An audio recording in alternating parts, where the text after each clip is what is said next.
ফাঁসি চাই, ফাঁসি চাই, ফাঁসি চাই, ফাঁসি চাই, ফাঁসি চাই, ধর্ষকের ফাঁসি চাই। আপনারা দেখেছেন গত বুধবার দিন রামিসা নামের এক 7 বছরের শিশু বাচ্চাকে ধর্ষণ করে নিশ্চিতভাবে হত্যা করা হয়েছে। এই হত্যার আমরা তীব্র প্রতিবাদ এবং নিন্দা জানাই এবং আমি আমার মহামান্য প্রধানমন্ত্রীর কাছে আকুল আবেদন জানাচ্ছি অতি দ্রুত এই হত্যার প্রকাশ্যে ফাঁসি কার্যকর করা হোক, যেন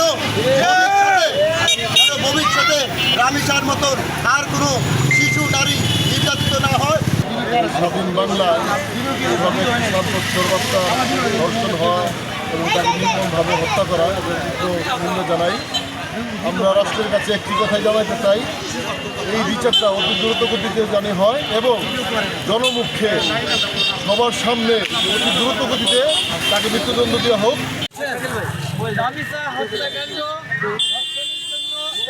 বাংলাদেশের হত্যা, কিন্তু দুঃখের বিষয় যে আমাদের এলাকায় কেউ ছিল না, কিন্তু পাঁচতলার কয়েকজন যুবক এই আয়োজনের প্রতিবাদ জানাচ্ছে, বাংলাদেশের প্রতিরোধ করছে এই বিচারের দাবিতে। সুতরাং আমি তাদেরকে আমার এই বয়সে